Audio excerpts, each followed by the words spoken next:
Good evening sir. Good evening बच्चा party. Good evening. Good evening sir. Very very good evening.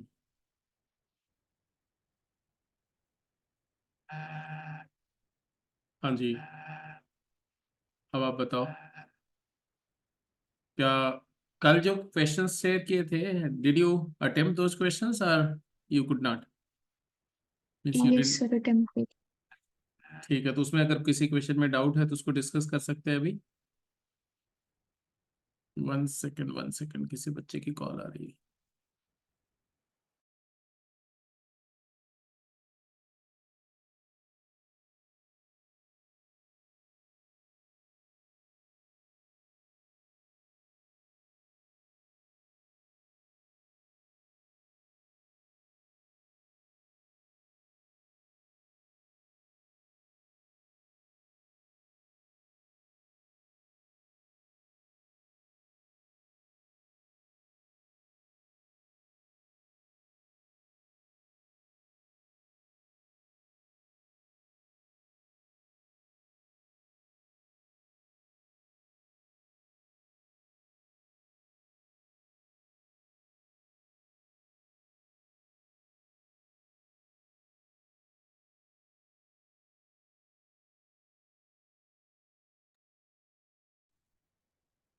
हाँ बेटा, तो ऐसा करते हैं ना कि एक एक क्वेश्चन फटाफट जल्दी से डिस्कस कर लेते हैं।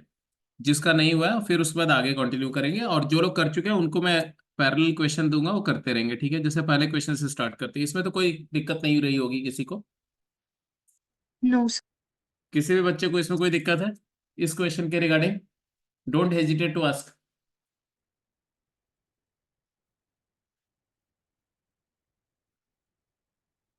नहीं है? ये सिर्फ इवेल्युएशन के लिए है बेसिकली। किसी भी, देखो, जब हम किसी trigonometric function F inverse of x को इवेल्युएट करना चाहते हैं, जनरल बात में डिस्कस कर रहा हूं, तो F inverse, inverse trigonometric functions value will be some angle in radian. So I will assume this as an angle theta, but remember that theta will lie in the range of this function, and range of this function is principal domain of fx. तो ये बात सिर्फ ध्यान रखनी है, क्या, कि x will be equal to f of theta where that theta belongs to principal domain of f. I think ये it is as simple as that. अगर आपने इस कल के डिस्कशन के कॉरस्पॉन्डिंग ये पॉइंट अगर आपका क्लियर है, तो किसी भी इनवर्स ट्रिगोनोमेट्री फंक्शन की इन किसी पर्टिकुलर इनपुट के कॉरस्पॉन्डिंग उसका आउटपुट आप निकाल सकते हैं करेक्टली। जैसे अगर आप बोलते हो कि सीकेंट इनवर्स ऑफ, ध्यान से सुनो, -2 क्या होगा, तो दो तरीके इसको सोचने के। एक तरीका तो ये है कि भाई I will consider this as an angle theta which will definitely lie in the principal domain of secant. And what is the principal domain of secant? 0 to pi except pi by 2. And then what does this imply? This implies that the secant of theta is equal to -2. Now remember what is the idea. Secant theta is -2. Now in this interval, when does secant theta is -2? Definitely in the second quadrant. So in the second quadrant, for what value of theta secant theta is -2? बताओ, second quadrant में, मतलब इस interval के किस angle theta की value के corresponding secant theta -2 आएगा? बताओ।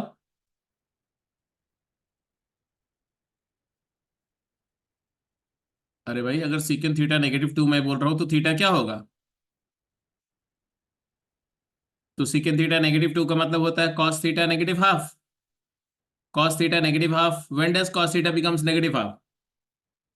In this interval, cos theta becomes -half infinite many times, but in this principal domain, for what value of theta it becomes -half? 2 pi by 3. तो secant inverse -2 is 2 pi by 3. Exactly इसी तरह से आप evaluate करेंगे। दूसरा तरीका इसी को इवेलुएट करने का क्या था, बहुत आसानी से देख सकते हो। सीकेंड inverse minus two is pi minus सीकेंड inverse two, I hope you remember.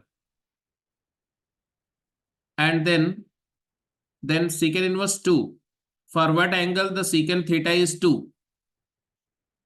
Pi by 3, so it is pi minus pi by 3, that is again 2 pi by 3. So either you go by this or you directly work out using the basic concept, up to you. तो यही बात हमें हर एक case में देखनी है। secant inverse 1 क्या होगा जी? secant inverse 1 means secant theta is 1, तो theta is 0, so this is 0. cot inverse 1, theta cot theta is 1, तो pi by 4. So 0 plus pi by 4 is pi by 4. So this is mapped with D. Similarly, tan inverse root 3. Tan theta, suppose it is alpha and this is beta. Then what is alpha? Tan alpha is root 3. Alpha is pi by 3. है ना? तो alpha equal to pi by 3. And cos beta is minus half. So beta is, the moment back we have done, beta is 2 pi by 3. So if you add 2 pi by 3 and you add 2 pi by 3 and pi by 3, what is the summation? 2 pi by 3 and pi by 3 add up to become pi. Pi means this is mapped with A. Agreed? तो ये match कर रहा है जी, ये हो गया। इसकी बात करो, cosec inverse root 2. Cosecant theta is root 2. Theta is pi by 4. So it is, first one is pi by 4. Tan inverse 1, it is also pi by 4. Pi by 4 minus pi by 4, it is equal to 0. So this is mapped to 0. Similarly, get to the third, fourth quickly. Cot inverse minus root 3, come here.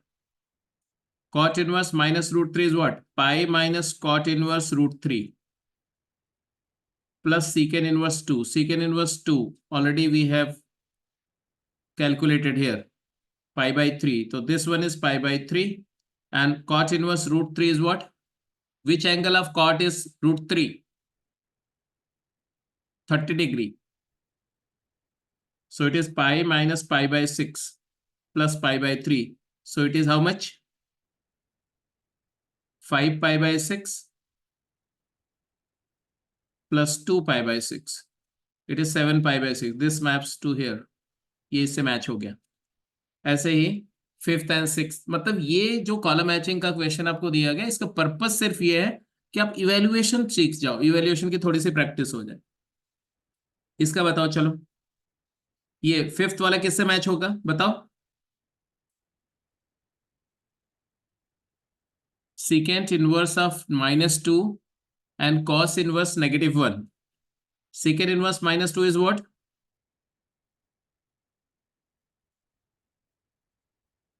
Pi minus this one I am working out, na? This one. Secant inverse minus x is pi minus secant inverse x. Pi minus secant inverse of 2 plus pi minus cos inverse of 1. Secant inverse 2 is pi by 3. So pi minus pi by 3 plus pi minus 0. So it does come out to be what? 2 pi minus pi by 3. 5 pi by 3. So it is matched with here. And last answer करो। Fourth part का, sixth part का answer क्या है बताओ quickly. वैसे तो पता चल गया कि सारा मैच हो चुका है, तो एक ही बचेगा, but how do you work it out? How do you say that tan inverse of 10 and cot inverse of 10 will add up to become pi by 2?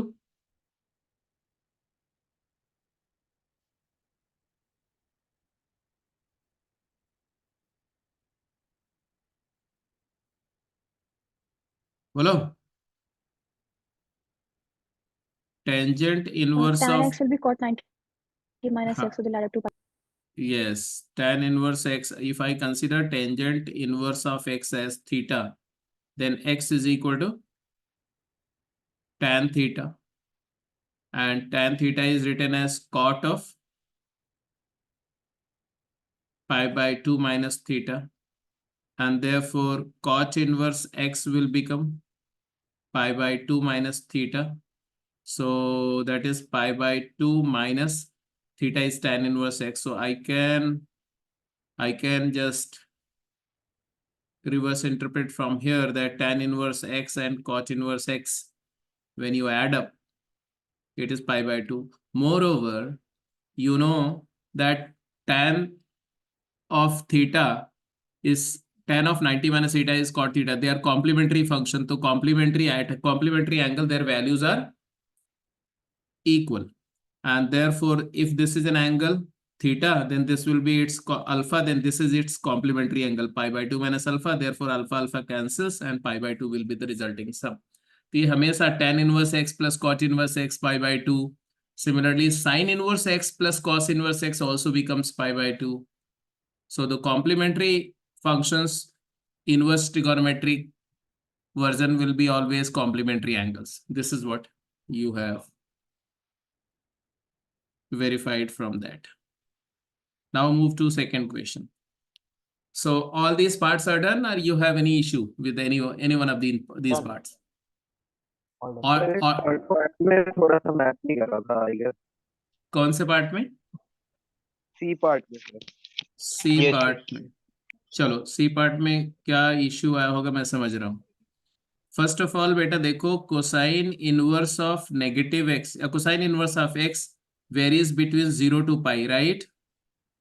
Yes, sir. Yes sir So the value of cosine inverse x can't be negative. Therefore, before you operate cos overall, you have to modify this inequality as 0 less than equal to cosine inverse of 2x plus 1 less than equal to 2 pi by 3. Not it sir सही गलती हाँ, and then you operate cos. Then you take cosine function. There will be no trouble. Yes sir तो अब cosine करेंगे तो हो जाएगा ना, cos फंक्शन डिक्रीजिंग फंक्शन होता है, cos 0 is 1 हो greater than गया equal सर to हो गया any other part. No, sir. No sir तो A, B, C, D all are done, right? Yes, sir. Yes sir Yes. So, हाँ, what was your take on this third one? Done. Done. What did you conclude by this information? That cos inverse will not give a negative value, तो वो 0 ही होना चाहिए. Cos inverse of x.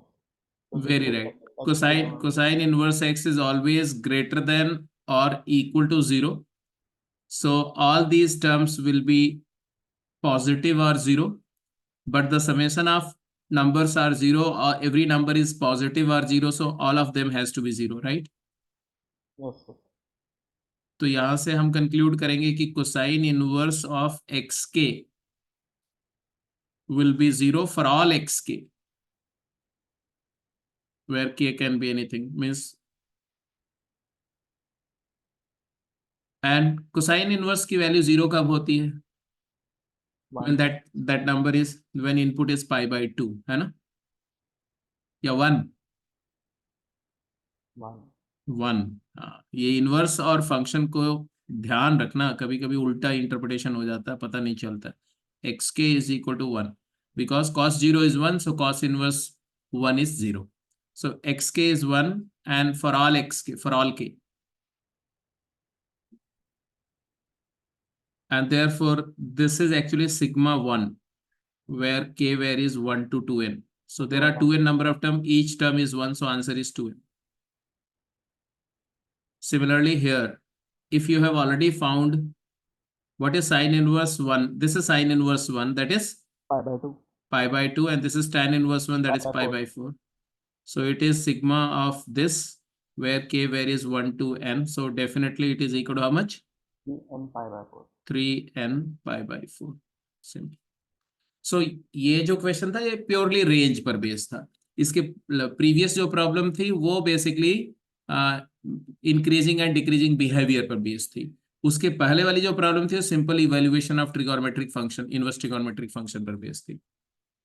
Next, ये भी हो गया होगा। Yes sir. Take क्या था, फटाफट जल्दी से बोल दो, कोई एक बच्चा। मैक्सिमम वैल्यू चेक करा साइन इनवर्स का, वो पाई बाय 2 था, मतलब minimum value. Sine inverse of x के varies between pi by 2 to minus pi by 2, yes sir yes sir. and therefore max value of sine inverse xk is equal to pi by 2 if xk is equal to 1, 1 and therefore ये equality कब hold करेगी, because there are n number of such terms and the summation is pi by 2। Maximum ही आ रहा है sir. हाँ, तो आप बोलोगे कि ये लेफ्ट हैंड साइड का सम जो है less than equal to pi by 2 है, तो इक्वालिटी n पाई बाय 2 से बड़ा तो हो ही नहीं सकता, तो मैक्स वैल्यू तभी, इक्वालिटी तभी होल्ड करेगी जब equality holds when each term gets maximum value. Yes sir. When sin inverse xk becomes pi by 2, that is xk is 1. तो यहां से भी xk 1 आ गया, xk 1 आ गया, तो क्या आ गया, sigma 1 k varies 1 to n, क्या हो जाएगा,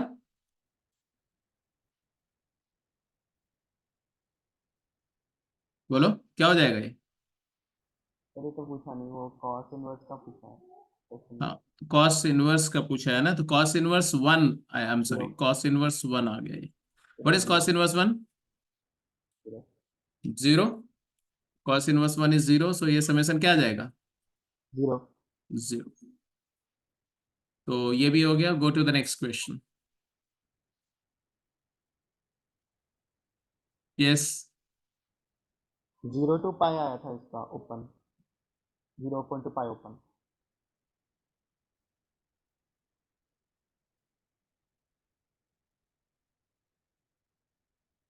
आंसर नहीं, पहले तो डोमेन क्या है इसका, minus infinity to -1 close, Minus infinity से 1 टू इन्फिनिटी। यस, ये tan इनवर्स का डोमेन ऑल रियल सेट है, तो ऑब्वियसली सीकेंड इनवर्स का जो डोमेन है वही, तो minus infinity to -1 union 1 to infinity. अच्छी बात है। फिर क्या किया, रेंज निकालनी है इसकी, रेंज के लिए क्या किया आपने, फंक्शन को दो उसमें टेक करके एक्स को, फिर उसके ऊपर फंक्शन अप्लाई कर दिया। नहीं, अब आपको दो चीजें ऑब्जर्व करनी है। आप फंक्शन डायरेक्टली कभी नहीं अप्लाई कर सकते, पहले आपको ये देखना पड़ेगा कि दोनों फंक्शन का बिहेवियर क्या है और ओवरऑल इस फंक्शन का बिहेवियर क्या है।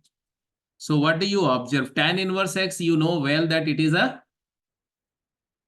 is an increasing function. Increasing function. Secant inverse x, you know that it is also an increasing function, but it is not continuous. Minus infinity से -1 में और 1 टू इन्फिनिटी। तो चलो मैं रिकॉल करा देता हूँ आपको, ये देखो ग्राफ एक बार फिर तुरंत, काफी कुछ आपको आइडिया ग्राफ से लेना चाहिए, इसलिए थोड़ी हैबिट डालो फटाफट तुरंत ग्राफ करने की। सेकेंड इनवर्स के बारे में आप अगर आपको याद हो तो सेकेंड इनवर्स का ग्राफ कुछ ऐसा था, ऐसा याद है, बोलो है ना, ये पाई है, ये पाई बाय 2 है, ये 0 है, ये माइनस पाई बाय 2 है, और tan इनवर्स का, और फिर इसके बाद अगला ग्राफ क्या था सेकेंड इनवर्स का, बोलो, यहां से 1 से स्टार्ट करके, और ये it was going like this, बोलो यस और नो। Yes. जो tan इनवर्स का आपका ग्राफ था, टेंजेंट इनवर्स का ग्राफ भी आपको याद होगा कि वो तो tan y ऐसा होता ना, ऐसा ऐसा जाएगा, और इधर में ऐसा था।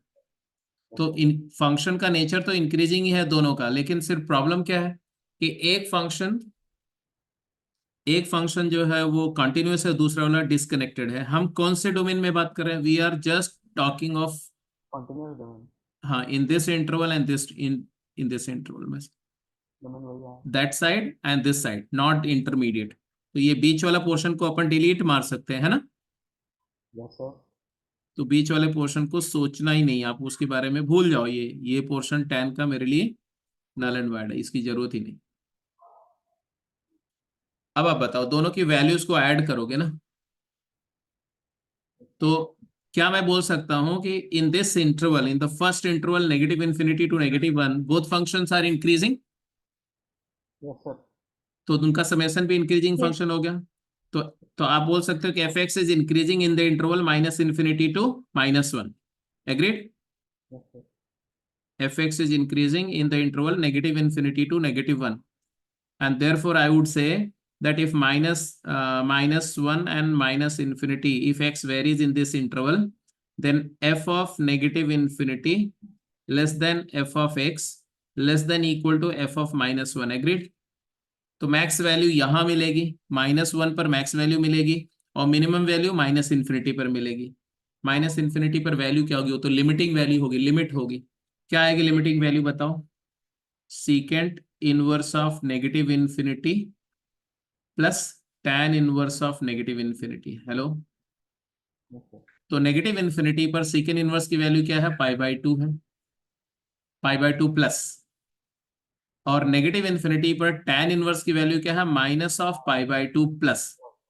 Plus means little larger than pi. Yes, तो इन दोनों का सम 0 हो जाएगा बच्चे.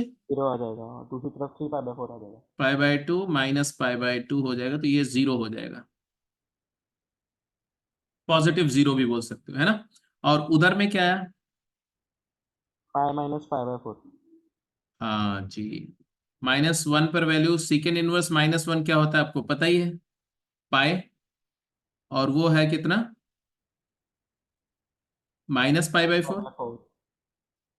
तो आ गया तुम्हारा फाइनली 0 से लेके कहां तक आया फंक्शन का वैल्यू? 3π/4 तक.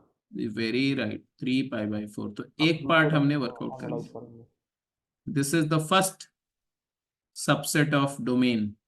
Now in the second subset of domain, when x varies 1 closed to infinity, function का nature क्या है?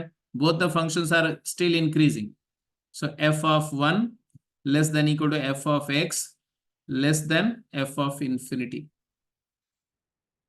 This don't consider this to be value, consider this to be tendency of value, that is limit. f of 1 क्या है? What is f of 1? 0 + π/4. π/4. π/4, very correct. वो यहां से भी दिख रहा है ना, ये वाला 0 हो रहा है और ये π/4. 1 पर वैल्यू tan इनवर्स 1 π/4 होती है. And less than equal to y and less than f infinity. Infinity पर both are tending to π/2, right? Pi. It is pi. So here I can say that the function fx takes its value from π/4 to pi. Now you have to take the union of these two. 0 to pi open. तो ये 0 to 3π/4 है, ये π/4 to pi है. तो आप समझ ही सकते हैं ना कि यहाँ पर अगर 0 है और यहाँ पर 3π/4 है और यहाँ पर तुम्हारा पाई है, तो और यहाँ कहीं π/4 होगा, कोई फर्क नहीं पड़ता. सबसेट है एक्चुअली, दोनों कनेक्टेड है ना. ये वाला यहाँ से यहाँ तक ले लिया और दूसरा वाला जो ले रहे हो आप वो π/4 क्लोज्ड से लेकर के पाई ओपन तक ले रहे हो. तो दोनों का जो यूनियन लेंगे तो क्या आएगा? 0 to pi ओपन आ 0 to pi जाएगा. open. सो सिंपल है. कितने सबका आंसर ही आ गया था? एग्जैक्टली यही आया था, कुछ गड़बड़ हुई थी? Exactly answer है. नहीं, मैं सभी से बात कर रहा हूँ. ऑनेस्टली बताओ कितने लोग आंसर यही आया था?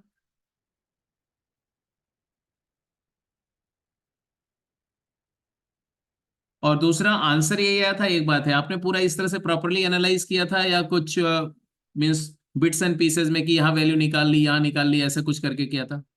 Increasing decreasing analyze नहीं करेगा. इंक्रीजिंग डिक्रीजिंग एनालाइज नहीं किया था तो कोइंसिडेंटली आंसर आ गया ना फिर तो. Yes sir. हाँ, तो ये आगे से ध्यान रखना है कि आपको अगर जेई एडवांस नेचर की एनालिसिस का मतलब है कि आपको जेई मेन वाला एस्पेक्ट में ना, कि जैसे बच्चे जो है डिस्क्रीट एनालिसिस करते हैं कि ये पॉइंट पर आंसर निकाल लिया, इस पर वैल्यू निकाल ली, फिर बोला अच्छा ये, हाँ ये वैल्यू आ रही, ये वैल्यू आ रही, तो यहाँ से यहाँ तक होगी. उसमें बहुत सारे फ्लॉज है, मैंने आपको बताया हुआ है. वो तभी वैलिड होता है जब फंक्शन स्ट्रिक्टली इंक्रीजिंग हो. अगर वही फंक्शन बीच में कहीं फ्लक्चुएट कर गया तो आपका आंसर गलत आ जाएगा. अब आप रेंज निकालना जानते हैं, सारी बातें डिस्कस हो चुकी हैं, तो I expect from all of you that you do this sort of mature analysis. By the way, अगर कहीं पर कोई इश्यू होता है, you are always open to discuss. कुछ भी पूछ सकते हो. पूरा जितना आप ओपन आर्ग्यूमेंट्स करेंगे, डिस्कस करेंगे, पूछेंगे, उतना बेटर होगा, आई टेल यू. चलो इसकी बात करो. ये वाला भी क्वेश्चन मैंने आई थिंक शेयर किया था, है ना? Yes sir. इसका बताओ, हो गया था? ये नहीं कर अभी सॉल्व। सर अभी करो, ए अभी करो। पार्ट में इसका -3/2 बट आ आंसर रहा गलत आ रहा था। हाँ, कौन सा पार्ट? ए part.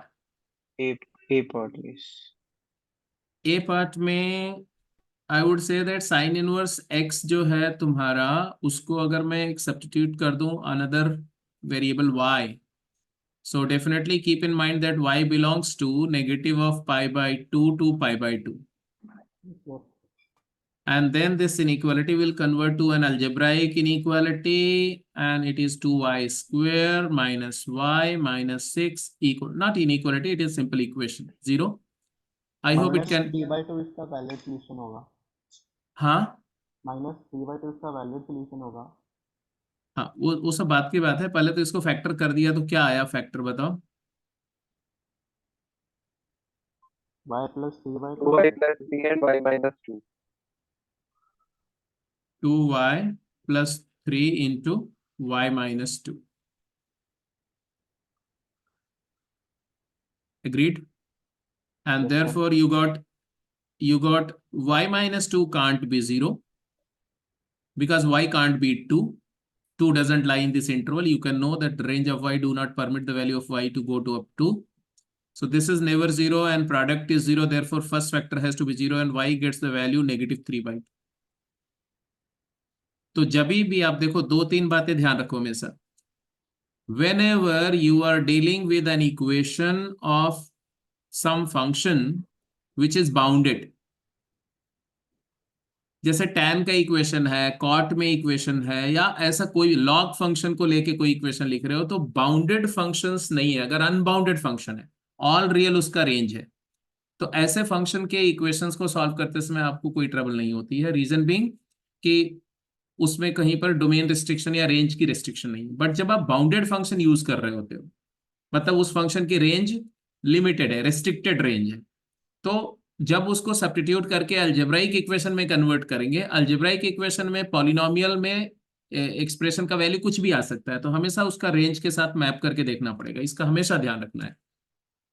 Exponential function, root, logarithmic function को छोड़ दो, साइन, कॉस, जितने भी बाउंडेड फंक्शन है उसके लिए ऑलवेज इस बात का ध्यान रखें। फ्रैक्शनल पार्ट, जेंट, y -3/2 आ गया। y किसको लिया था हमने?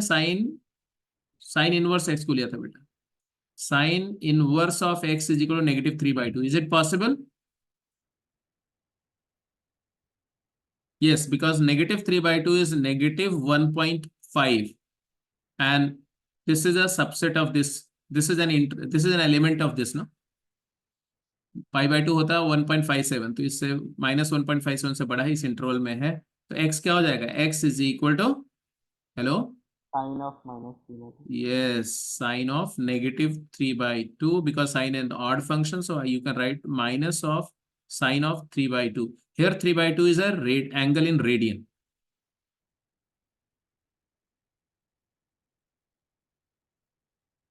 ठीक है जी, डन। यस। चलिए, व्हाट अबाउट बी पार्ट? अच्छा, इसमें जिसका जिसको जिसका आंसर गलत आ रहा था, क्या इश्यू हो रहा था? कहां पर मिस्टेक हुई थी? मैच नहीं कर रहा था हमसे। जो हमने स्क्रीनशॉट भेजा था उसमें आंसर दिया हुआ था, तो उसमें कुछ और है, उसमें नेगेटिव साइन नहीं है। उसमें प्लस। अच्छा अच्छा अच्छा, ओके ओके ओके। अच्छा, बी पार्ट बताओ, बी पार्ट।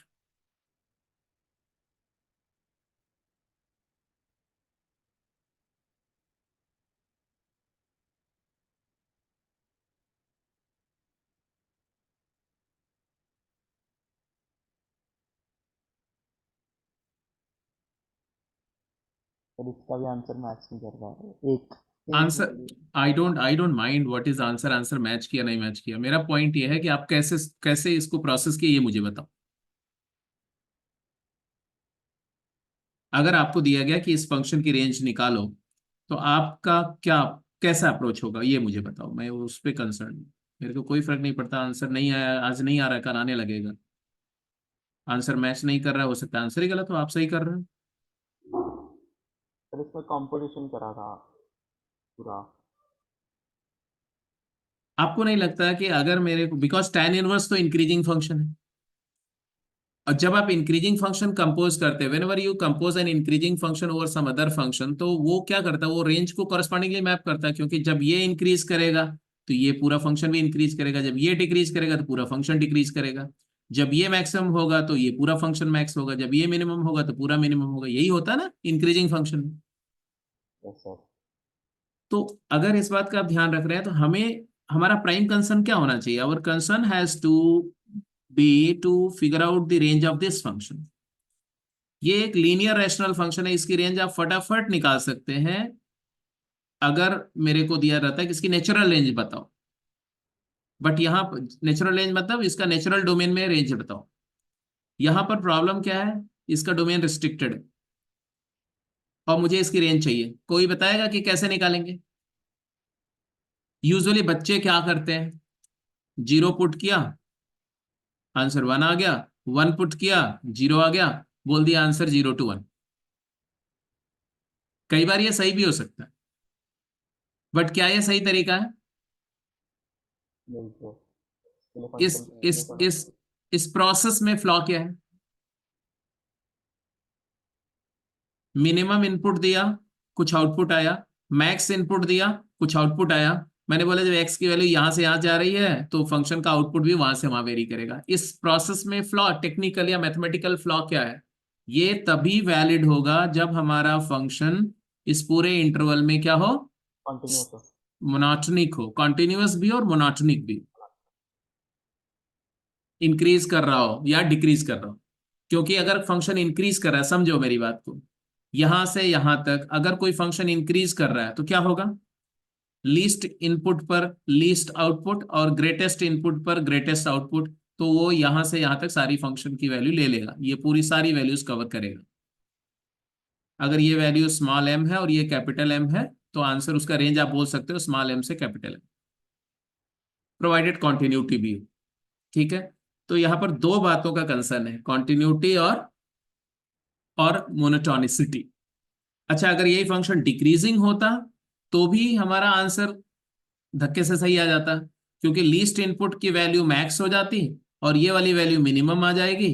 तो वहां से भी आप मिनिमम टू, थोड़ा इंटरवल आप उल्टा लिखेंगे, उसको सीधा कर देंगे इंट्यूटिवली, तो ये भी सही आ जाएगा, provided the continuity is there. But अगर फंक्शन कुछ ऐसा हो, ऐसा, तो लीस्ट इनपुट की वैल्यू और ग्रेटेस्ट इनपुट की corresponding values no way represent the extreme value of the function. Minimum value यहां कहीं अटेन होगी, मैक्स यहां अटेन होगी, और आप बताएंगे मान लो ये मिनिमम वैल्यू, ये मैक्स वैल्यू, तो आप तो ये रेंज बताएंगे, जबकि रेंज क्या हो रही होगी, रेंज ये आ रही होगी। Are you getting my point और नॉट? Yes sir. तो वो जो वैल्यूज पुट करके, इनपुट पुट करके आउटपुट निकालने की कहानी तो भूल जाओ, वो करना ही नहीं है। अब बात करते हैं, सबसे पहले मैं क्या देखूंगा, पहला काम हमारा होगा to figure out whether in this interval this function is continuous और नॉट। तो दो पॉलिनोमियल फंक्शन का रेशियो है तो पॉलिनोमियल कंटिन्यूअस होता है, डिनोमिनेटर जीरो हो नहीं रहा है, देख लो। एक्स अगर पॉजिटिव है तो डिनोमिनेटर जीरो नहीं होगा, तो ये कंटिन्यूअस फंक्शन है। तो पहले मैं बोलूंगा ये कॉन्टिन्यूअस फंक्शन है। अब अगर ये फंक्शन कॉन्टिन्यूअस है इस इंटरवल में, हमेशा नहीं, पूरे डोमेन में तो कॉन्टिन्यूअस नहीं है, -1 पर अनडिफाइंड है, बट अदरवाइज ये इस इंटरवल में कॉन्टिन्यूअस है। कॉन्टिन्यूअस है तो मैंने अगला चीज देख लिया कि भाई ये इंक्रीज कर रहा है कि डिक्रीज कर रहा है। कई तरीके हैं, एक तरीका वाई प्राइम का है। वाई प्राइम से क्या आएगा, 1 + x का square and 1 + x into derivative of numerator -1 -1 - x। क्या आया numerator, can you tell me? -2/1 + x²। आ गया डिक्रीजिंग फंक्शन या नहीं? It is a decreasing yes function, sir. क्योंकि ये लेस देन 0 है तो हमारा फंक्शन डिक्रीजिंग आ गया। अब फंक्शन डिक्रीजिंग आ गया तो अपन क्या बोलेंगे, जल्दी बोलो। 0 < x < 1 है, बिकॉज अब हम इस पे ये फंक्शन ऑपरेट करेंगे। इसको मैं क्या मान रहा हूँ, इसको मान रहा हूँ gx मान, या fx ही बोल दो, चलो fx। तो f ऑपरेट करेंगे तो f0 < f(x) < f(1). जीरो पर वैल्यू क्या आई थी, जल्द बताओ। 1। और 1 पर वैल्यू क्या आएगी, 0। What do you figure out from here, that 1 minus x upon 1 plus x takes a value, minimum value 0 and max value 1।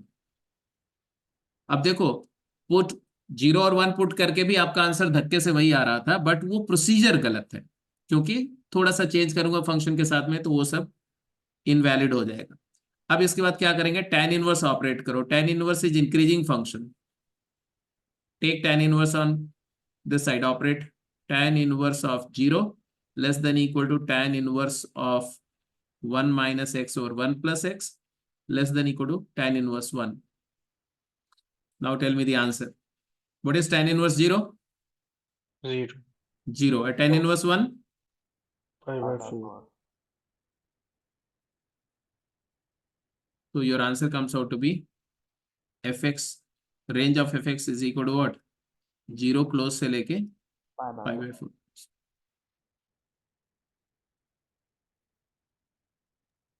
Sir बोलो। मैं कह रहा था अगर x को tan स्क्वायर थीटा सब्स्टिट्यूट कर दें तो cos 2 थीटा हो जाएगा, और cos 2 थीटा जो इंटरवल है उसके लिए डिक्रीजिंग फंक्शन होगा, क्योंकि जो एक थीटा है सेकंड हड़बड़ी मत करो, आराम से बताओ। तुम बोल रहे हो कि x को tan स्क्वायर थीटा पुट कर दें। where theta belongs from 0 to π/4। ठीक है, बिल्कुल सही बात है। फिर आगे बढ़ो। यस सर, तो उसके बाद वो cos 2 थीटा हो गया, हाँ हो गया।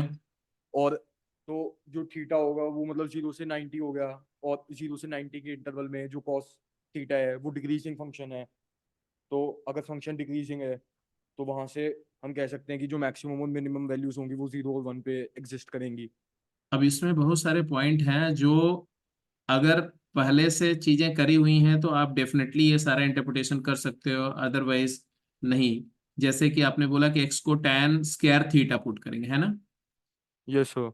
x को tan स्क्वायर थीटा पुट कर दिया तो आपने बोला कि ठीक है, हियर 0 to π/4 होगा, थीटा लिया आपने 0 to π/4, एग्रीड है।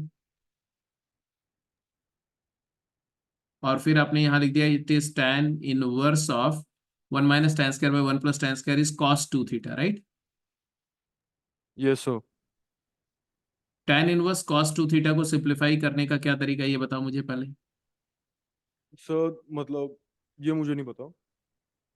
अच्छा, तो इसके बाद तुमने क्या किया कि cos 2 थीटा जो है अब इस इंटरवल में theta belongs to 0 to π/4, so 2 theta belongs to 0 से 90 0 to π/2, और 0 से π/2 के अंदर जो cos 2 थीटा है वो डिक्रीजिंग फंक्शन है। हाँ cos 2 थीटा डिक्रीजिंग फंक्शन है, तो आप यहां से बोल दो कि cosine of 2 theta takes value from 0 to 1, yes sir. Decrease करते हुए 0 पर इनिशियल इनपुट पे वैल्यू 1 होगी और π/2 पर 0 हो जाएगी, तो हमने उसको ऑर्डर कर दिया तो 0 to 1 आ गया। Yes sir. और फिर आपने बोला कि इसी पर tan इनवर्स ऑपरेट कर देते हैं। हाँ जी। tan इनवर्स 0 तो बिल्कुल कर सकते हैं, बिल्कुल कर सकते हैं, एब्सोल्युटली, इसमें कोई दिक्कत नहीं है। tan इनवर्स 1 कर दिया और यहाँ से आ गया 0 to π/4, कोई दिक्कत नहीं, कर सकते हैं। Okay sir. तो आप इस तरह के सब्स्टिट्यूशंस भी कर सकते हैं, but make sure whenever you are substituting just take care of all this analysis, that if you are converting into new variables, so look at the domain of the new variable, and in that domain the new obtained function, what is monotonic nature. So if you are taking care of all those things, there is no issue, you can always go ahead with all these substitutions. Go to the next one.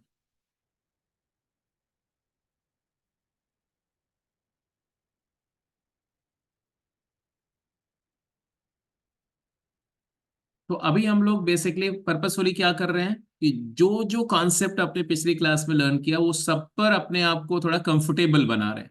3 basic properties हैं, domain of inverse trigonometric function, range of inverse trigonometric function and monotonic nature, behaviour of the trigonometric function, inverse trigonometric function.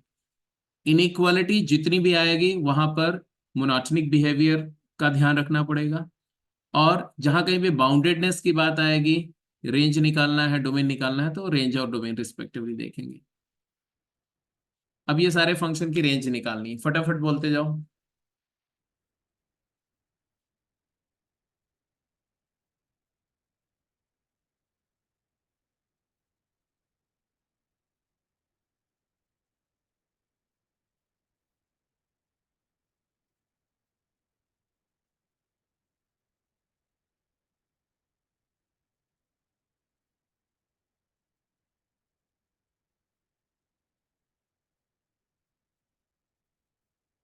जो लोग कर लेंगे, एक और part यहीं लिख दे रहा हूं, वो भी कर जाएंगे।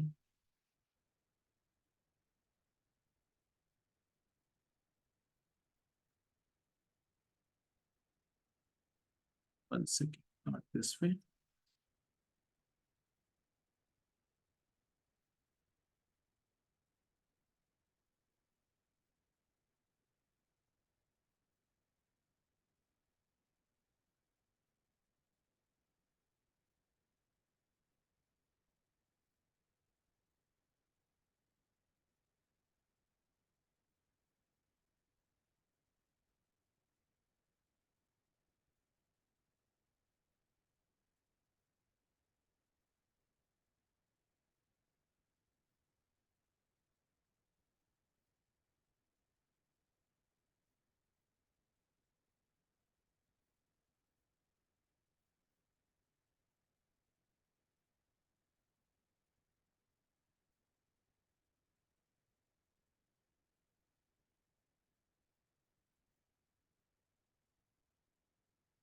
आज सुबह जो एक क्लास लगी थी शशांक गुप्ता सर की, उसमें कितने लोग, आप में से सभी लोग प्रेजेंट थे ना?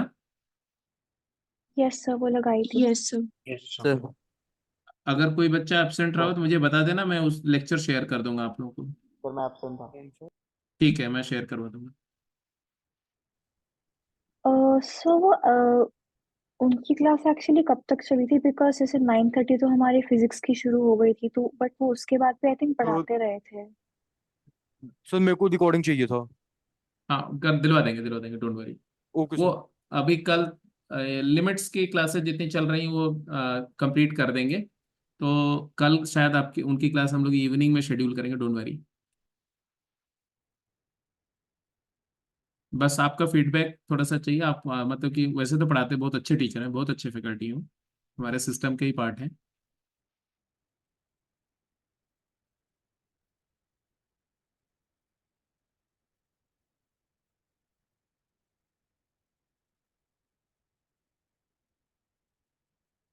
हम्म। 0 to π/2 फर्स्ट वाले पार्ट का है ना? Yes sir. What is your take, how did you decide that? तो ऐसे और 1 माइनस एक्स स्क्वायर है, तो अंदर 0 से 1 होगा, तो 0 से अगर अंदर 1 है तो 0 से π/2। ठीक है, सही सोचा। देखो, इसमें कई सारे तरीके से लोग इंटरप्रेट करते हैं, डूज एंड डोंट्स मैं डिस्कस कर रहा हूं। जैसे कुछ लोग ऐसे आर्ग्यू देते हैं कि भाई let this be a some angle theta, so cos theta will be what? Root mod of 1 minus x square. I hope you agree, है ना? Mod of 1 minus x square. अब बोलेंगे बिकॉज ये cos इनवर्स की value theta angle के equal है, तो theta अपना होना चाहिए 0 से पाई के बीच में। एग्रीड और नॉट? जो मैं आपसे पूछ रहा हूं, आप मेरे साथ बात करो, ठीक है? Are you getting my Yes. Point? Yes, theta sir. 0 से पाई के बीच में, Yes, sir. मतलब थीटा इधर lies in the first quadrant और second quadrant, but cos theta is this mod of something, and modulus function is always positive or 0, it can't be negative. So because theta lies 0 to pi but cosine theta is positive, this implies what? This implies theta belongs to 0 to pi/2. This argument is correct or not? Listen to my argument first. I said that let us assume that this is an angle theta. Definitely it shall lie between 0 to pi close, because this is the principal domain, or this is the range of cos inverse. And hence cos theta is mod 1 minus x square, because modulus can't be negative. Therefore, cos theta has to be greater or equal to 0, but theta lies in 0 to pi. So definitely obvious choice is that theta shall lie in first quadrant. So theta belongs to 0 to pi by 2. This argument is okay to find out the range of this function as 0 to pi by 2, or there is some flaw?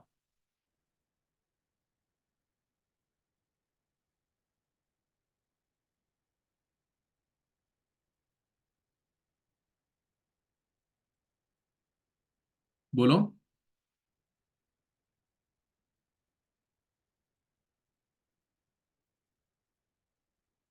Is there some technical error in this argument? Because you will find such kind of argument at n number of places in the books, in different study materials.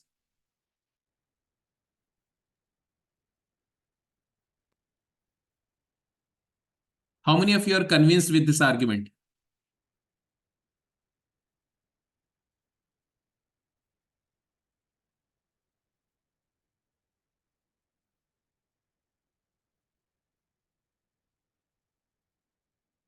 हरित, हाँ, क्या convinced है?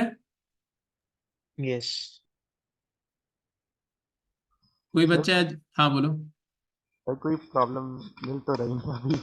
यहाँ कोई problem दिख तो नहीं रही है.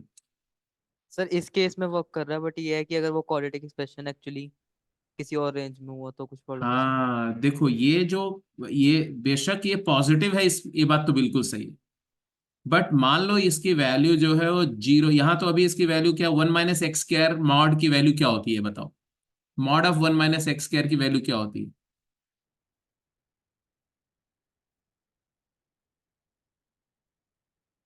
मैक्स वैल्यू क्या होगी ये बताओ?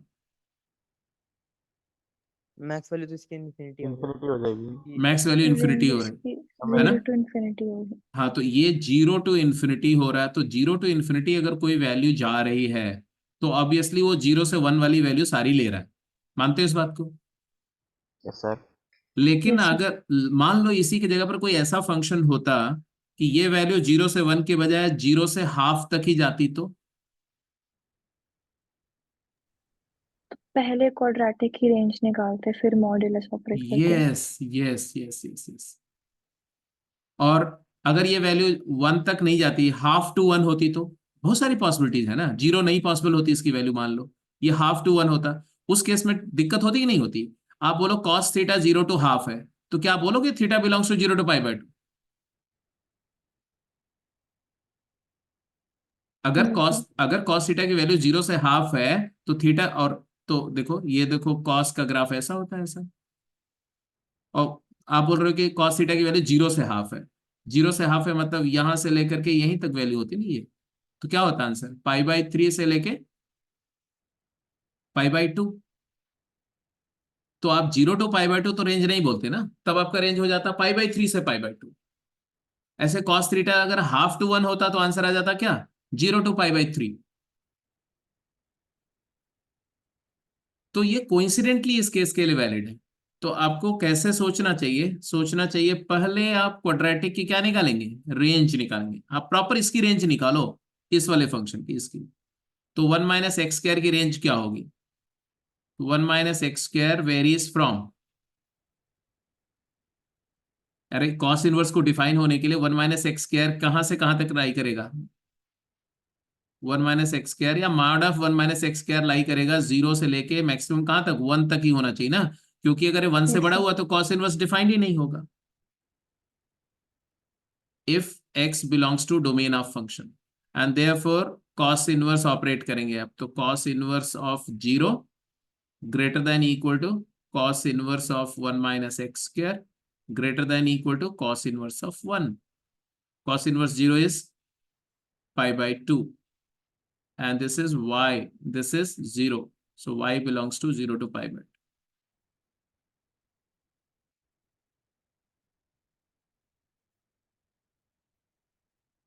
जैसे मान लो इसी में ऐसा हो जाता, इसी को अगर मैं ऐसा बोलूं कि cos inverse of mod of 1/2 minus x square, इसकी रेंज क्या होगी बोलो?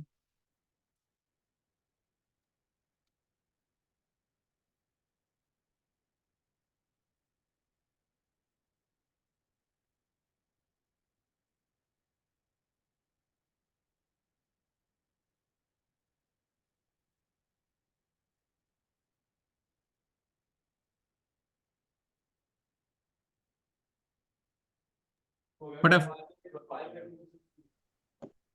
cos 1/2 से लेकर 0।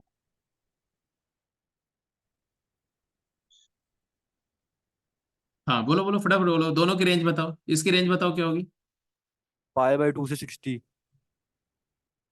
किसकी, ये पहले वाले की? Yes sir. क्यों? अरे नहीं, 2 मिनट। π/2 से 60 तो नहीं आएगा, 60 तो नहीं आ सकता। What is the range? फिर मैं वही बात कर रहा हूँ ना, आप इसके बारे में सोचिए, इसकी रेंज क्या होगी, सिर्फ इसकी बात करो। सर नहीं सर, cos इनवर्स 1/2 से लेकर cos इनवर्स 0 से इंफिनिटी। π/2, 0 से π/2, 0 से π/2। हाँ सही है, 0 to π/2। देखो हाफ माइनस एक्स स्क्वायर जो है, हाफ माइनस एक्स स्क्वायर मतलब एक पैराबोला है जिसका मैक्स वैल्यू हाफ है और ऐसे जा रहा है, ऐसे यस ऐसा। सर। और जब इसका मॉड ले लोगे बेटा तो ये ऐसा चला जाएगा ऐसे। तो हाफ माइनस एक्स स्क्वायर का वैल्यू मिनिमम 0 है और मैक्सिमम इन्फिनिटी तक जा रहा है। आप मेरी बात से एग्री करते हो? अगर ये इन्फिनिटी तक जा रहा है तो कभी ना कभी इसकी वैल्यू 1 भी होगी, बोलो हाँ या ना? जब इसकी वैल्यू 1 होगी, आप वो पता कर सकते हो कब इसकी वैल्यू 1 होगी, ठीक है, यहां पर। तो वही डोमेन आ जाएगा। क्या इसका डोमेन बताओ जरा क्या होगा? Cos inverse of mod under root mod of half minus x square का डोमेन क्या होगा? डोमेन बताओ, सिर्फ डोमेन।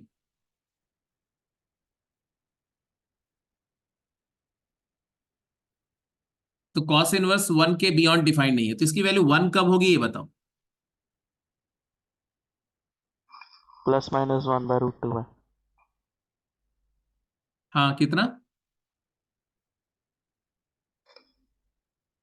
1/√2? अरे यार ऐसा क्यों करते हो? 1/2 माइनस एक्स स्क्वायर का मॉड 1 के इक्वल बोल रहे हो ना आप? मतलब एक्स स्क्वायर माइनस हाफ का मॉड 1 के इक्वल बोल रहे हो ना? यस तो सर, एक्स यस सर। तो एक्स रूट स्क्वायर 3 की है। वैल्यू क्या होगी? 1/2 minus 1 is minus half, minus half तो हो नहीं सकती है, तो √3/2 है ना? Yes sir, √3/2। Yes sir. X square equal to 3/2 basically. तो x is equal to plus minus √3/√2। √3/2, ठीक है। तो ये है √3/2 और ये है माइनस ऑफ √3/2। तो ये इसका डोमेन आ जाएगा ये। अब इस डोमेन में ये पूरा फंक्शन क्या वैल्यू टेकअप कर रहा है बताओ? तो आप बोलोगे half minus x square takes up value from 0, क्योंकि ये वैल्यू मैक्सिमम 1 से पहले डिक्रीज होकर के 0 आ रही है, फिर ऐसे इंक्रीज करके हाफ जाके फिर डिक्रीज कर रही है, फिर इंक्रीज करके 1 तक जा रही थी। एक्चुअली वैल्यू क्या टेकअप हो रही है इस फंक्शन की? 0 से लेके कहां तक? 1 तक। बोलो हाँ या ना? Yes sir.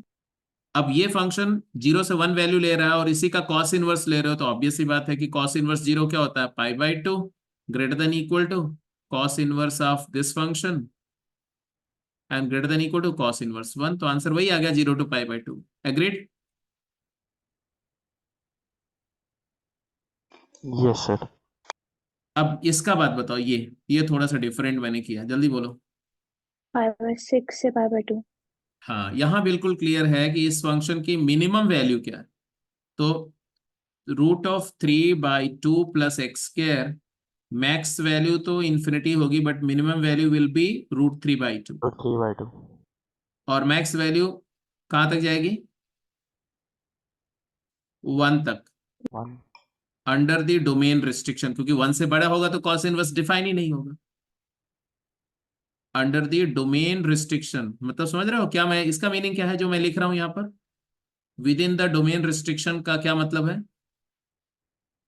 कॉस इनवर्स के डोमेन के अंदर अंदर होना चाहिए। हाँ, जिस डोमेन में ये फंक्शन डिफाइंड होगा, x की जिन वैल्यूज के लिए ये फंक्शन डिफाइंड होगा, for those values of input x, this mod of this quantity will lie between, बोलो, √3/2 to 1, and therefore cos inverse operate करो तो cos inverse of √3/2, cos inverse is a decreasing function, greater than equal to cos inverse this, ये fx हो जाएगा, greater than equal to cos inverse 1 is 0. For that method your answer will be this is 0 greater than equal to, ये तुम्हारा y है, and y is less than equal to, ये कितना वो बोलो, cos थीटा √3/2 है, तो थीटा क्या होगा, 5/6। π/6 होगा। 5/6. तो रेंज हो जाएगा 0 to π/6। एग्रीड? Yes sir. चलो बी और सी पार्ट का आंसर कर दो। देखो ग्रेजुअली मैं ज्यादा एम्फेसाइज कर रहा हूं कि आप रेंज पे फोकस करो, क्योंकि 95% से ज्यादा बच्चे जो होते हैं ना, जो जे एडवांस के क्वालिफाई करते हैं, उनके जो वीक पॉइंट है ना, उनका जो वीक एरिया है वो रेंज है। तो जो मेजॉरिटी का वीक एरिया है उस पर अगर आपने काम कर लिया तो आप मेजॉरिटी को क्रॉस कर गए, आप टॉप 5%, टॉप 3% में आ जाओगे। उसके बाद जितना अपने आप को इम्प्रोवाइज करोगे ऊपर बढ़ते जाओ। Your basic aim should be to get into top 1% of the selected student. जो जे एडवांस को क्वालिफाई कर रहे हैं उसका टॉप 1% में चले जाओ। उनका टॉप 1% में जाने का मतलब क्या होता है कि 1.5 लाख का 1%, मतलब वो आप 1500 रैंक में पहुंच जाएंगे।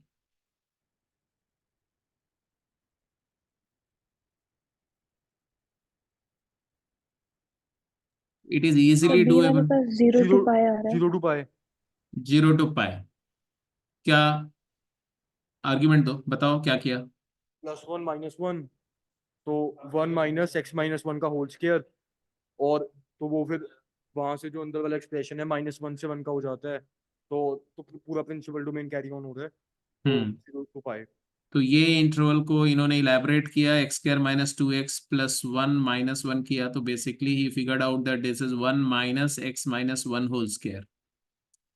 This clearly indicates that this value has maximum, अगर इसको मैं y1 बोल रहा हूं है ना, तो y1 की वैल्यू क्या है, y1 is always less than equal to 1।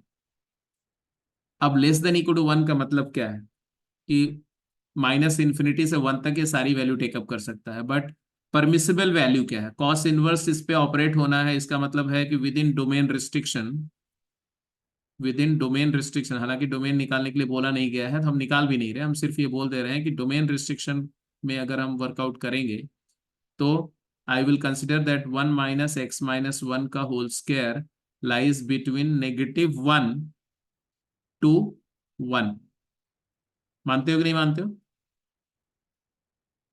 क्योंकि -1 से अगर इसकी वैल्यू छोटी हो गई, जो कि होगी, तो whenever this value becomes smaller than -1, cos inverse won't be defined, so those x are those values of x do not matter for us, right? So then virtually आप cos inverse को सारी इनपुट दे रहे हो जो permissible है, तो सारा output मिलेगा, मतलब है कि रेंज क्या आएगी, रेंज आएगी जो cos इनवर्स की रेंज होती है, क्या होती है, 0 to 0 to pi. pi। या आप ऑपरेट कर दो तो cos inverse of -1 greater than equal to y greater than equal to cos inverse 1। तो cos इनवर्स 1 जो होता है वो तुम्हारा 0 होता है, और cos इनवर्स -1 होता है पाई, तो π/0 ऐसा। तो ये पार्ट भी हो गया साहब, सी पार्ट हो गया, और 8th भी आंसर निकाल लिया आपने। यस सर, दोनों हो गए। Well done, well done. Yes sir 2 आ रहा है। किसका किसका 2 आ रहा है, ये 8 वाले पार्ट का, यस सर 8 का 2 आ रहा है। और सी वाले पार्ट का 0 से pi/2 है। हाँ जी, x² - 4x + 4 + 1 cot inverse of this. That is cot inverse of 1 plus x minus 2 whole square. Because 1 plus x minus 2 square varies between 1 to infinity. And cot inverse के बारे में हमें पता है कि कॉट इनवर्स वन फंक्शन जो हमारा होता है वो डिक्रीजिंग फंक्शन होता है, ऐसा ग्राफ होता है इसका, है ना। तो हम कॉट इनवर्स पूरे डोमेन में डिफाइंड है, तो कॉट इनवर्स सीधे ऑपरेट कर दो। कॉट इनवर्स 1 क्या होता है, पाई/4 होता है। इनइक्वालिटी रिवर्स होगी।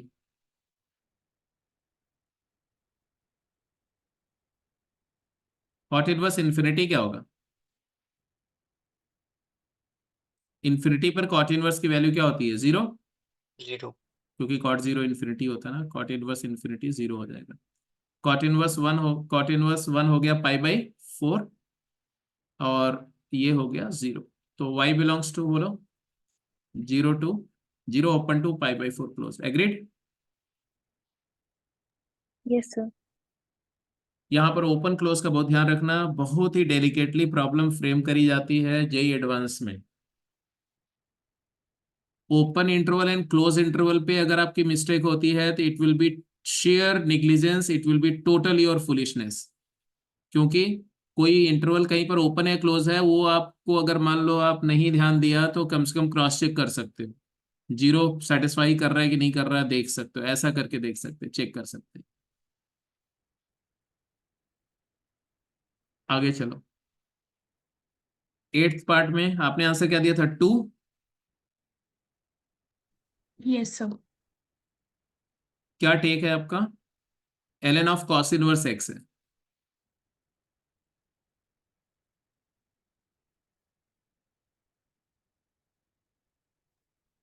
तो उसको ग्रेटर देन 0 कर देंगे। ठीक सर है। जो ln cos इनवर्स x है वो ऑलवेज ग्रेटर देन 0 होगा। और ln cos फिर इनवर्स x की वैल्यू हमेशा पॉजिटिव होनी चाहिए। Very right.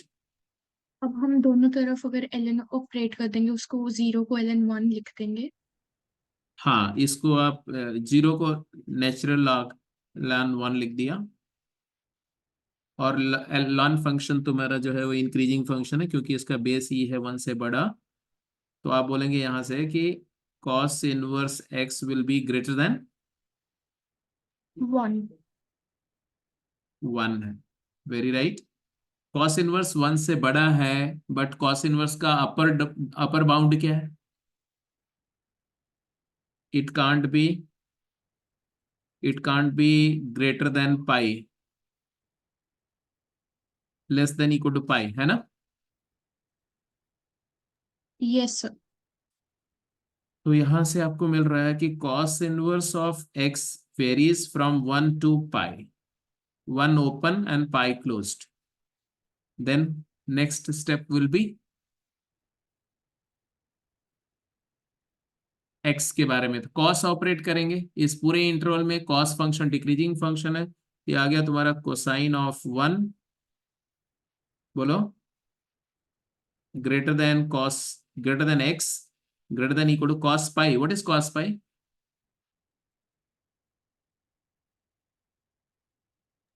बोलो -1। -1 यस। Yes sir -1। यही निकाला था ना आप सबने, यस सर।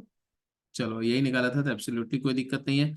अब यहां सिर्फ बात करनी cos 1 -1 से लेके cos 1 इंटरवल में कितने इंटीजर्स हैं ये डिसाइड करना है आपको। cos 1 की वैल्यू क्या होगी, जो भी होगी 1 से तो छोटा ही होगा,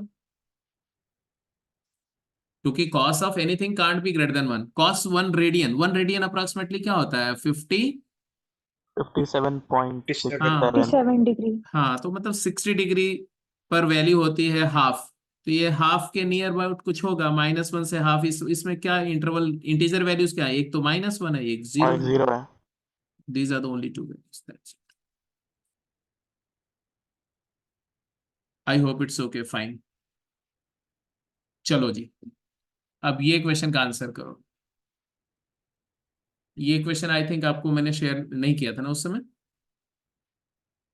नो सर। No sir. चलो अच्छी नो बात है, सर। 2 पार्ट है तो मैं देखता हूँ कि कितना टाइम आप लेते हैं करने के लिए।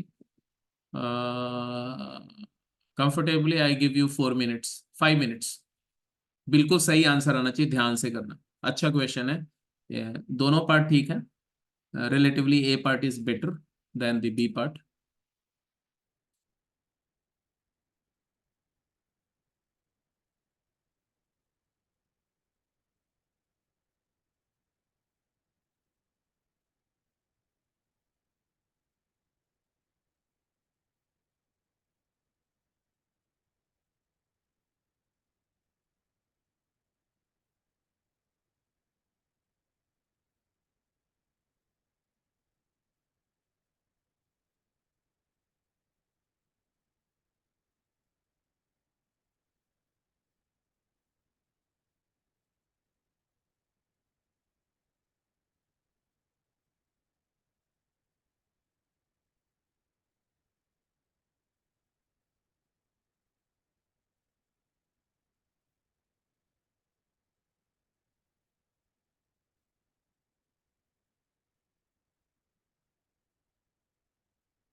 Minus sir done sir.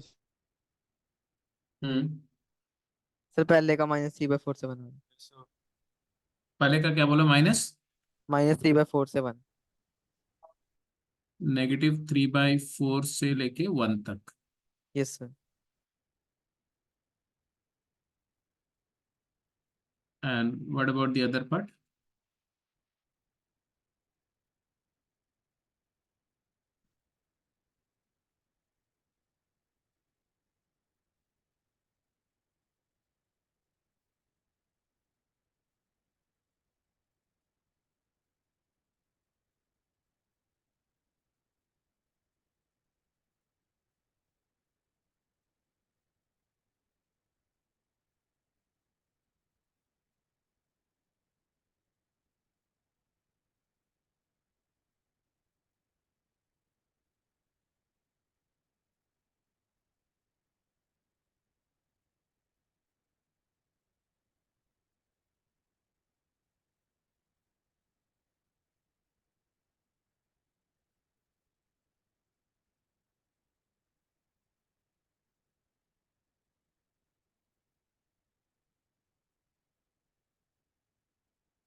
First part में किसका इसका आंसर आ गया ये? Yes, student.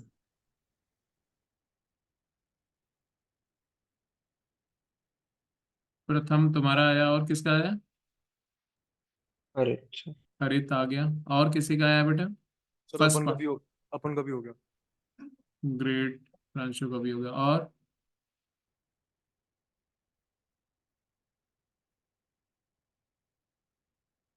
जब भी आपको रेंज की प्रॉब्लम मिलेगी, और अगर रेंज जो है वो सिंगल फंक्शन नहीं है, मल्टीपल टर्म्स है उसमें, तो आपने हमेशा मोनोटोनिसिटी देखनी पड़ेगी। पहले मोस्ट ऑफ द टाइम में आपको दिया रहेगा फंक्शन ना, वो मोनोटनिक होगा अभी बेसिक तौर पे। तो थोड़ा सा उसी सेंस के साथ में आप सोचोगे, क्योंकि अगर नॉन मोनोटोनिक फंक्शन होगा तो पूरा कैलकुलस यूज करना पड़ेगा आपको, मैक्सिमम मिनिमम सब कुछ यूज करना पड़ेगा। तो उतना रेंज फाइंड आउट करने के लिए उतना एंगेजमेंट अभी नहीं दे दूंगा मैं आपको। बट मोर ओवर तैयार तो उसके लिए भी होना है, तो आप चेक तो करेंगे ना। मोनोटोनिसिटी चेक करना is a fundamental step to find out the range. Coincidentally, this one is clearly strictly increasing. Agreed? This Agreed. one is strictly increasing. X plus 1 increasing. अब बात आती है कि पहला स्टेप हमने रेंज के लिए क्या बताया था? पहले डोमेन फाइंड करेंगे। What is domain? -1 to 1. Minus 1 Close to Agreed. to. Obviously -1 to 1 closed, क्योंकि इसका डोमेन ऑल रियल नंबर है, no doubt about it. But पहले वाले फंक्शन का डोमेन है -1 to 1 क्लोज, तो इंटरसेक्शन लेंगे तो -1 to 1, ये हमेशा डिफाइंड है ना। ऑल रियल नंबर इसका डोमेन भी है। डोमेन -1 to 1 है, means I have to observe the behaviour of function only in -1 to 1। उसके बियॉन्ड बिहेवियर क्या है मेरे से कोई मतलब नहीं। दो टर्म हमें इंक्रीजिंग मिल चुके हैं, ये भी इंक्रीजिंग है, ये भी मतलब ये पूरा फंक्शन, ये पहला वाला पूरा इंक्रीजिंग है। तो ऑब्वियसली ये वाला अगर इंक्रीजिंग हुआ तो काम आसान हो जाएगा, अगर ये डिक्रीजिंग हुआ तो मुसीबत आ जाएगी। तो हम पॉजिटिव सोचेंगे भाई, अच्छा मोस्ट प्रॉब्ली ये इंक्रीजिंग ही हो जाए। देखो कुछ ध्यान से इसको, क्या देख रहे हो? x+1, Denominator always. x+1 का स्क्वायर +4, यही है ना? Yes, sir. यानी कि positive होगा. यही है ना? इतना तो दिख रहा है आपको? Yes, sir. x+1 जो है, x+1 को सिर्फ बात करो तो x+1 तुम्हारा 0 से 2 लाई कर रहा है। अगर मैं x+1 को t मान लूं तो t belongs to 0 to 2। Agreed और नॉट? अरे because x belongs to -1 to 1 ना। Yes, sir. Yes, sir. अब मेरे पास कई सारे तरीके हैं सोचने के। उसमें एक तरीका ये है कि मेरा ये फंक्शन जो दिख रहा है वो कुछ ऐसा 1/t+4/t। If I assume x+1 as t, now t+4/t, if you observe, numerator तो कांस्टेंट हो गया। अगर ये डिनोमिनेटर फंक्शन इंक्रीजिंग है तो ये पूरा रेशियो क्या हो जाएगा? डिक्रीजिंग हो जाएगा। अगर ये डिनोमिनेटर वाला फंक्शन डिक्रीजिंग है तो ये पूरा फंक्शन इंक्रीजिंग हुआ। बोलो हाँ या ना? Yes, sir. तो मैं सिर्फ इतने के बारे में अब सोच रहा हूं। मेरा कंसर्न है y = t+4/t के बारे में सोचना। y प्राइम क्या है? 1 - 4/t², which is t² - 4/t². Now I am very clear, because as the value of t² lies between 0 to 4, है ना, the numerator is always negative or 0, means this quantity is less than equal to 0। बोलो है ना? बोल दो बाबा।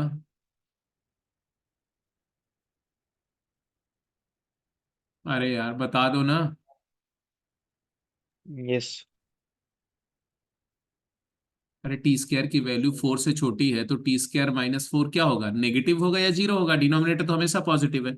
इसका मतलब ये जो फंक्शन है ये t+1/t, ये कैसा फंक्शन है? इंक्रीजिंग है कि डिक्रीजिंग? Decreasing. ये डिक्रीजिंग फंक्शन है। अगर किसी फ्रैक्शन का न्यूमरेटर कांस्टेंट है और डिनोमिनेटर डिक्रीज कर रहा है तो एज अ होल ये फंक्शन क्या हुई? डिक्रीजिंग या इंक्रीजिंग? डिनोमिनेटर अगर डिक्रीज कर रहा है तो रेशियो क्या होगा, इंक्रीज करेगा ना। करेगा। इंक्रीजिंग। Yes. इसका Increasing. इसका मतलब है कि हमने बोला कि हमारा ये थर्ड फंक्शन भी क्या है, इंक्रीजिंग फंक्शन है। तो बाय द वे हमने फाइनली क्या कंक्लूड किया, that f x is increasing function for all x belongs to -1 to 1, and therefore if -1 less than equal to x less than equal to 1, f of -1 less than equal to f of x less than equal to f of 1। f of -1 क्या आया, f of -1 आया 1/π, sine inverse -1 is -π/2, tan inverse -1 is -π/4, और -1 पर third term की value क्या है, 0। 0 and f of 1 क्या आया, 1/π time sine inverse 1 is π/2, tan inverse 1 is π/4, और 2/8 मतलब 1 आ गया पूरा। प्लस ये आ गया तुम्हारा 2/8 2/8 1/4 1/4। सो फाइनली एफ एक्स को y बोलते हैं, तो y बिलोंग्स टू क्या आया बताओ, -3/4 से 1। -3/4 से लेके यहाँ पर कितना आ गया, 1। 1 अब मेरा क्वेश्चन है कि हरित, प्रथम और प्रांशु, आपने पूरा एनालिसिस किया था या इंट्यूटिवली सॉल्व किया था। मतलब सर एनालिसिस सर डेरिवेटिव लेके चेक किया था मैंने कि -3 to 1 के बीच में वो इंक्रीजिंग है, और तो वो तो इंक्रीजिंग फंक्शन ही था फर्स्ट वाला। अच्छा ठीक है, मतलब इस वाले का डेरिवेटिव ले लिया था है ना, यस सर। और डेरिवेटिव लेकर के उसको दिखा दिया था कोई इंक्रीजिंग है, चलो अच्छी बात है। और बाकी प्रांशु तुमने क्या किया था। सर मैंने इनइक्वालिटी वगैरह लगा लिया था, वहां पे एमजीएम लग गया था 1 के लिए, और जो -3/4 वाला पार्ट है वो इंट्यूटिवली सॉल्व किया था। नहीं एएमजीएम कहाँ लगा दिया था तुमने। वो x+1 नीचे आ गया था ना। हाँ तो वो तो वहां से। यहाँ पर बोल रहे हो ना, हाँ जी हाँ जी। तो उसका नहीं, एक सेकंड होल्ड ऑन, यहाँ से एएमजीएम से इसकी रेंज निकाल दी तुमने, हाँ जी और फिर रेसिप्रोकल करके उसकी रेंज आ गई फाइनली। हाँ जी। तो जो इसकी टॉप नहीं इसकी रेंज आ गई मान लो, तो इसकी रेंज आ गई और इसकी रेंज आ गई, तो दोनों रेंज के साथ क्या किया तुमने, रेंज में तो ऐसा एडिशन सब्ट्रैक्शन नहीं होता ना। मैंने रेंज का किया नहीं ना, मैंने सबसे पहले x का जो डोमेन है वो रिस्ट्रिक्ट कर लिया था कि वो जो x है वो मैक्सिमम 1 ही हो सकता है। तो जो टॉप लिमिट है वो टॉप लिमिट के लिए मैंने वो लगा लिया था जो -3/4 है वो बट ये गलत है इंट्यूटिवली। ना, बट ये गलत है ना, जैसे कि इतनी देर से यही तो समझा रहा हूं। चलो बात करते हैं, फंक्शन है y²(x²), सिंपल एग्जांपल में दे रहा हूं, ठीक है। और मैंने बोला है कि इसको -1 से 1 में डिफाइंड है, इसकी रेंज बताओ। x की टॉप वैल्यू डालो 1 और मिनिमम वैल्यू डालो -1, तो रेंज क्या आएगी, 1 to 1।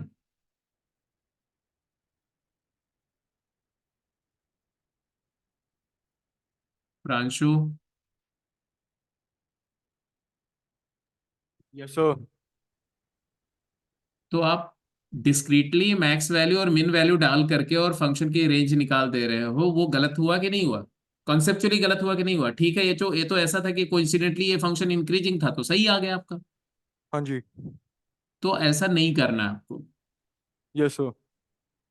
क्योंकि ये केस आपका इसलिए सही हो गया बेटा, क्योंकि ये फंक्शन भी इंक्रीजिंग था और ये दोनों भी इंक्रीजिंग था। अगर मान लो ये फंक्शन इंक्रीजिंग के बजाय डिक्रीजिंग होता तब ये नहीं कर सकते थे। एग्जैक्टली। Yes sir. हाँ तो ये जो टेंडेंसी है ना, उस टेंडेंसी को थोड़ा इनहिबिट करो आंसर निकालने के लिए, ऐसा नहीं करना है बेटे आगे से। Yes sir. पूरा होलिस्टिक उसका एनालिसिस करो। चलो बी पार्ट की बात करो, बी पार्ट हो गया सबका। सर यहाँ पे जो ए पार्ट में लीनियर बाय क्वाड्रेटिक दिया हुआ है, क्या हम उसको ऐसे देख सकते हैं कि जो डिनोमिनेटर है वो तो ऑलवेज पॉजिटिव क्वाड्रेटिक है, बिल्कुल, और जो ऊपर लीनियर फंक्शन है वो गिवन डोमेन में ऑलवेज पॉजिटिव है, तो मतलब ये एक तरह से उस डोमेन में मोनोटोनिक हो गया तो नहीं इंक्रीजिंग होगा। नहीं नहीं नहीं नहीं, ऐसा नहीं। मैं अब फिर से एग्जांपल एक दे रहा हूँ, उसका ध्यान दो, यही सब बातें तो आपको धीरे धीरे समझनी है। जैसे एक फंक्शन था 2x/1 + x², राइट। हमने इस फंक्शन का ग्राफ भी किया था, if you remember. Yes sir, इसी का अब एग्जांपल लिया था अब सबसे हाँ, पहले। तो अब ये वाला फंक्शन भी तो लगभग सिमिलर नेचर का फंक्शन है ना, देखो यहाँ से यहाँ तक सिमिलर नेचर है। हाँ लीनियर बाय तो क्वाड्रेटिक, अब हाँ ये हाँ अब ये फंक्शन इंक्रीजिंग तो नहीं था ना बेटा, अब ध्यान करो, इसका ग्राफ जो आया था वो ऐसा आया था, ऐसा।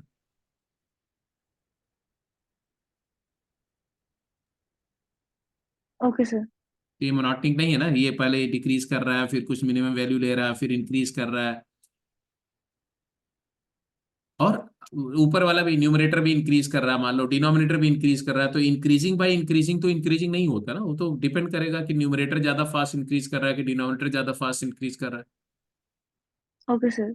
तो वो यही सब पॉइंट्स जो है वो जो मिसकॉन्सेप्शंस होते हैं ना, क्योंकि 10वीं तक, सॉरी 11th तक तो आपने कैलकुलस को उस डेप्थ में नहीं पढ़ा हुआ है, तो कुछ चीजें, कुछ मिसकॉन्सेप्शंस या इंट्यूटिवली कुछ बातें दिमाग पे रहती हैं जिसको आपको ब्रेक करना है, वो सारे मिथ्स को ब्रेक करना है। तो उसका बेसिक तरीका क्या है, don't consider any such notion in your mind, if it is there remove it, now get back to the ground, कि ठीक है हमारे को पता है कि कोई फंक्शन को हम ऐसे विदाउट मैथमेटिकल बैकअप हम एज्यूम नहीं करेंगे कोई इंक्रीज कर रहा है कि डिक्रीज कर रहा है। Yes sir. चलो कोई नहीं, बी पार्ट पे जाइए।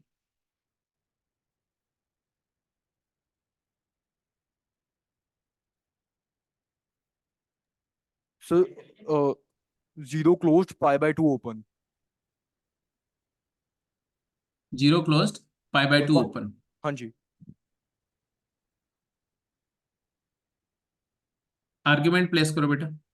Yes sir. सर मैंने एक assumption ली कि केस 1 कि √2x² + 1 is greater than equal to x²+1।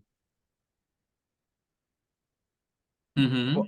वहां से पता चलता है कि x इक्वल टू 0 पे ये सिर्फ इक्वल होंगे, और जो √1 + 2x² है वो बड़ा नहीं हो सकता 1 + x² से, और वो इक्वालिटी भी एक ही केस में होल्ड करेगी जब x 0 होगा।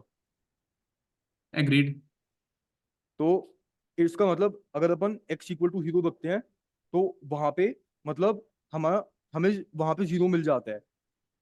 और नहीं, जो इसका इसका इन्होंने देखो क्या आर्गुमेंट दे रहे हैं, मैं सभी लोग समझ ही रहे होंगे वैसे, कि ये बात तो वैलिड है, दिस इज फॉर श्योर जो बोल रहे हैं प्रांशु, है ना, सभी लोग एग्री करते हो, और इक्वालिटी भी होल्ड कर रही है, ये भी एग्री करते हो कि इक्वालिटी अगर x 0 होगा तो इक्वालिटी होल्ड करेगी। और इसके बाद फिर इन्होंने इस इनइक्वालिटी में 1 + x² डिवाइड कर दिया ऐसे मान लो, तो आपको क्लियर दिख रहा है कि ये जो हमारा फंक्शन है अंदर वाला function, suppose I call this as y1, तो y1 is greater than equal to 1/√1 + x², ऐसा आ गया। यहां से आप क्या बोल सकते हो? सर यहाँ से ऐसे है कि जो x है, x को जो फंक्शन है ये फंक्शन डिक्रीजिंग होगा। हाँ, ये फंक्शन जैसे डिक्रीज नहीं, ये ये फंक्शन डिक्रीजिंग होगा ऐसा नहीं बोलो, अगर x पॉजिटिव है तो ये फंक्शन हाँ डिक्रीजिंग जी है। Exactly sir. तो मतलब ये 1 इंक्लूड करेगा बट ये 0 इंक्लूड नहीं करेगा, तो वो हमें अंदर का रेंज मिल जाता है वहां से। तो वहां से 0 से π/2 में इंक्लूड किया था। चलो, फंडामेंटली प्रांशु का जो सोचने का तरीका है वो ठीक है, ये एक अच्छा प्रॉब्लम सॉल्वर के अंदर में ये क्वालिटी होनी चाहिए, ठीक है, कि वो बहुत ही क्विकली बहुत सारी चीजों को हिट करे और हिट करके आंसर निकाल दे, ये प्रॉब्लम सॉल्विंग स्किल होती है।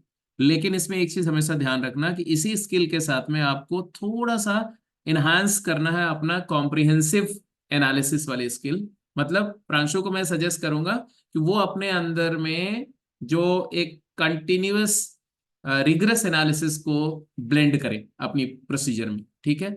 और बाकी लोग जो बिल्कुल रिगरस हैं उनको मैं रिक्वेस्ट करूंगा क्या, कि they should learn to that that hit skill, कि ये सब बातें आपको क्लिक करनी चाहिए, ठीक है। तो दोनों सभी लोग आपको अपनी अपनी स्ट्रेंथ एंड वीकनेस के हिसाब से अपने आप को इंक्रीज इनहांस करो।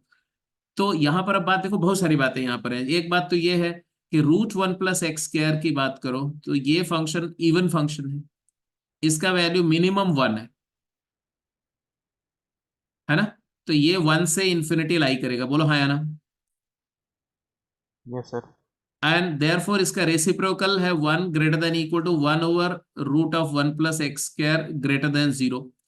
अब जो बात प्रांशु बोल रहा था जस्ट इंट्यूटिवली जो उसको दिख रहा था, है ना, अपनी ऐसे ही एक विजुलाइज जो कर रहा था, वही चीज देखो मैथमेटिकली हो गई ना, प्रूफ हो गई।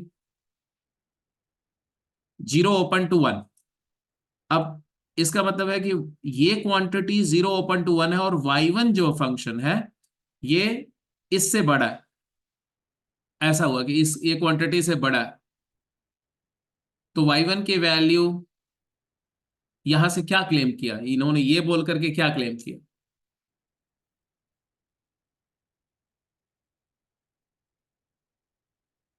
अरे यहां पर लिख दो ना, यहां पर ये यहां ऐसे लिख रहे हैं y1 इससे बड़ा है, यही बोल रहे हैं ना, y1 इससे बड़ा है। बड़ा है कि छोटा? बड़ा है।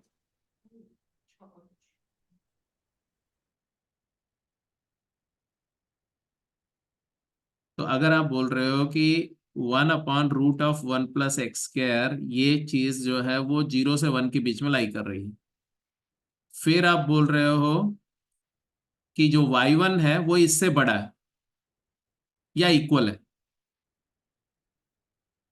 तो यहां से y1 पर आप क्या कंक्लूजन क्या ले रहे हो? रिगरसली ऐसे देखो तो क्या कंक्लूजन ले रहे हो? तो देखिए कि y1 की वैल्यू 1 से बड़े नहीं हो सकती।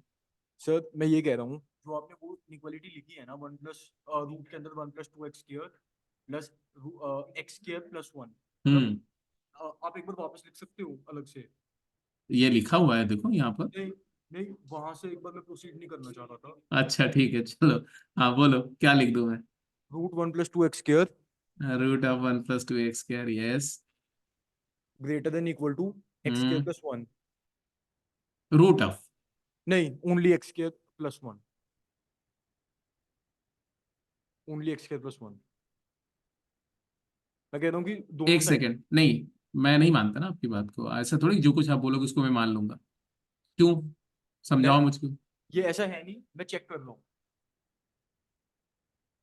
मतलब अच्छा, तुम मान रहे हो कि ऐसा सही है, फिर इसको चेक करेंगे। हाँ जी। चलो ठीक है। तो इसको मैं स्केयर करके चेक करता हूँ कि जो जो √1 + 2x² है वो x² + 1 के इक्वल हो सकता है, बट उससे बड़ा नहीं हो सकता, और इक्वल भी एक ही पॉइंट पे होगा व्हेन x = 0। इतनी सारी बातें तुमने शुरू में सोची थी क्या? हाँ जी, सोची थी सही, तभी बोल रहा हूँ मैं। अच्छा ठीक, ठीक है। इन्होंने बोला कि ये इससे बड़ा है या नहीं, मान लिया कुछ एक, मान लिया कि ये बड़ा है, फिर दोनों साइड पॉजिटिव था, स्केयर कर दिया 2x² यहाँ से कैंसिल हो गया, यहाँ से आ गया कि x⁴ is less than equal to 0। Yes sir. तो ये हो गया कि ये चीज तो नेगेटिव हो नहीं सकती, ओनली x तभी हुआ जब x = 0 पर पॉसिबल है, अदरवाइज नहीं, मतलब ये फॉल्स स्टेटमेंट। Yes sir. फिर तो इसके वहां से इन्होंने क्या क्लेम किया?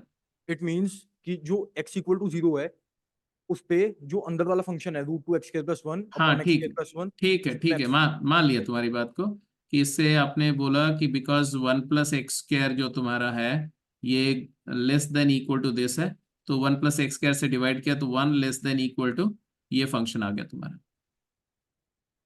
हाँ जी, कि मैं कह रहा हूँ कि इसकी मैक्सिमम वैल्यू 1 होगी, जो अंदर वाला पार्ट है। ग्रेटर देन 1 आ रहा है तो। नहीं, मैं कह रहा हूँ कि मैक्सिमम वैल्यू 1 है, जो वहां पे x के बाद 4 लेस देन इक्वल टू 0 है, वहां से ये कंक्लूड हो रहा है कि ये सिर्फ सही बोल जो, रहे हैं। तो उसका मैक्सिमम वैल्यू 1 होगा। ठीक है, ठीक है, ठीक है। आई गॉट योर पॉइंट, कि आप जो चीज कर रहे थे वो ये कर रहे थे कि बिकॉज ये पॉसिबल नहीं है, इसका मतलब इसका कन्वर्स, कॉन्ट्रडिक्शन से आप बोल दिया कि ये इसका कन्वर्स पॉसिबल है। हाँ जी। तो यहाँ से x = 0 पे मैक्स वैल्यू होगी, और जो x² + 1 है वो चलो इसका मतलब ज्यादा ग्रो कर रहा है √2x² + 1 से, तो वो ठीक है, फंक्शन 0 की तरफ टेंड करेगा, बट 0 के इक्वल नहीं होगा। तो ठीक, फ्रॉम दैट, ठीक, ठीक है, लेकिन मैं यहाँ पर आपसे एक बहुत सिंपल सी बात बोल रहा था कि वहां तक जाने का जरूरत था क्या?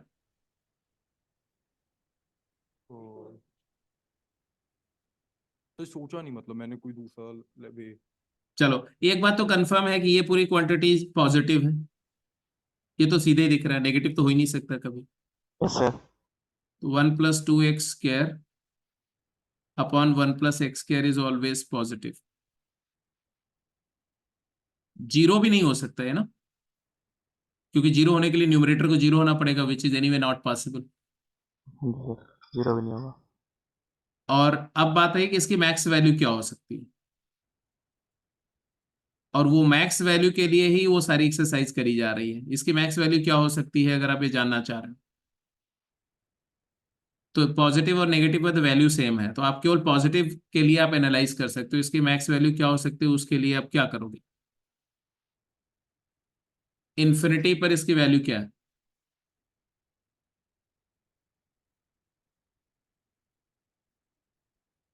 या एक और बात करो, मैक्स वैल्यू पर भी मुझे जाने का जरूरत नहीं है, वो कुछ भी करने का जरूरत नहीं था। कॉस इनवर्स फंक्शन देख रहे हो, अगर ये वैल्यू 1 से बड़ी हुई तब तो ये डिफाइंड ही नहीं होगा। If y1 becomes larger than 1, then cos inverse of y1 won't be defined. Do you agree or not? Yes, sir. Yes, sir. And I can observe that y1 is equal to 1. y1 equal to 1 possible है, इसमें कोई doubt नहीं। क्यों? क्योंकि at x equal to 0 y1 is equal to 1. y1 की value 1 हो रही है।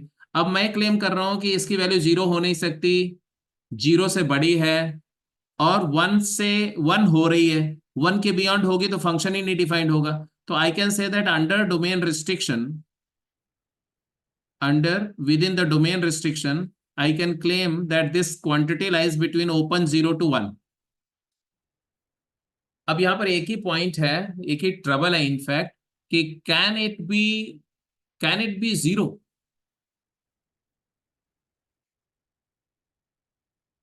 क्या ये वैल्यू 0 को अप्रोच करेगी? No, sir. No. अब नो बोलने से पहले आपको थोड़ा सा सोचना पड़ेगा, ऐसे नहीं नो बोल सकते हो। इवैल्यूएट करनी पड़ेगी इन्फिनिटी को। हाँ, तो कैसे कैसे इवेलुएट करना पड़ेगा, क्या करना पड़ेगा, वो देखने वाली बात है। क्योंकि इधर देखो, ये न्यूमरेटर में क्या है, न्यूमरेटर में क्वाड्रेटिक का रूट है, मतलब equivalent to a linear function. वही वाला आर्ग्यूमेंट से कि रूट ऑफ 2x² प्लस 1 की वैल्यू हमेशा हमेशा ग्रेटर देन क्या होगी, रूट x² से बड़ी होगी। मैं ये आर्ग्यूमेंट दो, रूट x² मॉड x होता है बेसिकली, और डिनोमिनेटर तुम्हारा क्वाड्रेटिक है। तो वहां से भी सोच सकते हैं। दूसरा तरीका यह है कि मैं स्ट्रेट अवे ऐसे बोलूं कि if I divide this expression by x², x से डिवाइड कर दो, ये एक्सप्रेशन को मैं ऐसा लिख सकते हैं, रूट ऑफ, यहां से x² कॉमन ले लो बेटा, 2 प्लस 1/x² लिख सकते हैं ऐसा। बाहर में मॉड x आया, मॉड x को नीचे ले जाओ तो आ जाएगा x प्लस 1/x। मैं x पॉजिटिव लेके एनालाइज कर रहा हूं, प्लीज मेक श्योर। ठीक है, समझ में आ रही बात की नहीं है? Yes, sir. Yes, sir. Now I would say that if x approaches to infinity, what will happen?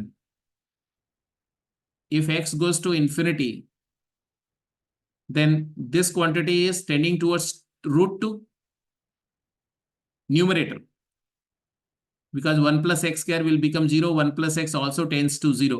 So numerator is approaching to root 2, whereas denominator is approaching to infinity. And root 2 by infinity will approach to, hello, 0. So this entire expression is tending to 0. Now the question is, can it be 0? No, it can't be 0. Why? Because it will be 0 only when x becomes infinity. Nothing can become infinity. So as you increase the value of x, x की value जितनी बढ़ाते जाओगे, ये value उतनी छोटी होती जाएगी। कितनी छोटी हो सकती है? There is no limit to it. You can make it as small as possible. Normally value देखो, जैसे x की वैल्यू अगर आप सपोज करो x की वैल्यू आप 10 रखते हो तो क्या आएगा, डिनोमिनेटर क्या हो जाएगा 101, न्यूमरेटर क्या हो जाएगा 201 का रूट। 201 का रूट अप्रोक्सीमेटली क्या होगा 14 पॉइंट समथिंग। अब x की वैल्यू 100 दे दो, क्या होगा 100 दोगे तो ये क्या हो जाएगा, x की वैल्यू 100 दोगे तो क्या हो जाएगा 20,001 का रूट। जबकि डिनोमिनेटर क्या हो जाएगा, डिनोमिनेटर हो जाएगा 10,001। ये चीज क्या होगी, तो न्यूमरेटर लीनियरली वेरी कर रहा है, इक्विवेलेंट टू लीनियर वेरी कर रहा है, डिनोमिनेटर जो है क्वाड्रेटिक वेरी कर रहा है, कौन पहले इनफाइनाइट वैल्यू टेकअप करेगा? डिनोमिनेटर। Obviously denominator. तो Denominator. numerator will remain a finite quantity by the time the denominator will approach to infinity and therefore it is going to zero. इसी बात को मैथमेटिकली प्रूव करने के लिए हमने ये एनालिसिस दिखाई आपको। तो अब यहां से हमने क्या बोला? हमने बोला कि ये जो 1 plus x square 1 plus 2x square का square root divide by 1 plus x square, ये फंक्शन 0 ओपन से 1 इन क्लोज तक वैल्यू लेगा, कॉस इनवर्स ऑपरेट कर दो, कॉस इनवर्स 0 क्या होगा? π/2 open and cos inverse this, ये फंक्शन ऐसे रहने दो जो था, greater than equal to cos inverse 1 0 होता है, तो आंसर आ गया y belongs to 0 closed to π/2 open. π/2। तो जो प्रांशु ने किया वो एनालिसिस भी एब्सोल्युटली ओके है, एब्सोल्युटली ओके है, उसमें जो काम कर रहा है अप्रिशिएट इट, कि ठीक है, ही ऑब्जर्व कि भाई 1 प्लस एक्स स्क्वायर से डिवाइड कर रहा है तो क्यों ना 1 प्लस एक्स स्क्वायर के रिलेटिव ही इसको देख लिया जाए। तो root of 1 plus 2x square जो है ये definitely root of 1 plus x square से बड़ा है, बट 1 प्लस एक्स स्क्वायर के कंपैरिजन में वो क्या है ये हम नहीं बोल सकते, क्योंकि 1 से बड़ी नंबर का रूट जो होता है वो उस नंबर से छोटा होता है। तो ये अगर मेरा ऐसा होता है, ये ऐसा है ना, ऐसा सिचुएशन है, I hope, I am sorry, not that, ये हटा दो। I hope you are getting my point. Root one plus x square 1 plus x square से छोटा होता है। तो बिकॉज यहाँ रिवर्स है, इसलिए मैं ट्रांजिशन प्रॉपर्टी नहीं बोल सकता, A greater than B greater than C होता तो मैं बोल देता ए ग्रेटर देन सी। तो इसकी वजह से उस बच्चे ने क्या किया, उसने 1 plus 2x square greater then this assume कर लिया। अब एज्यूम कर लिया तो मतलब है कि हम कुछ एक हाइपोथेसिस है, मैंने सोचा कि अच्छा मान लेते हैं कि ऐसा है, और इसके बाद में हमने क्या किया, greater than equal to assume कर लिया। दो ही पॉसिबिलिटी हो सकती ना, या तो ग्रेटर देन इक्वल टू होगा या तो लेस देन इक्वल टू होगा, कोई एक को एज्यूम कर लिया।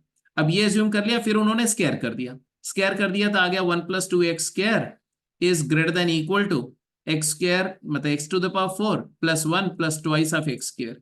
तो वहां से कॉन्ट्रडिक्शन आ गया, है ना, x to the power 4 has to be less than equal to 0, which is wrong, and therefore ये बोला कि भाई ये assumption तो false है, तो इसका contrary क्या था, मान लो ग्रेटर देन ही एज्यूम कर लो, मान लो तो ग्रेटर देन में ये लेस देन आ गया तो false हो गया। इसका contrary क्या हुआ, इसका contrary हुआ कि root of 1 plus 2x square जो है ये less than equal to 1 plus x square.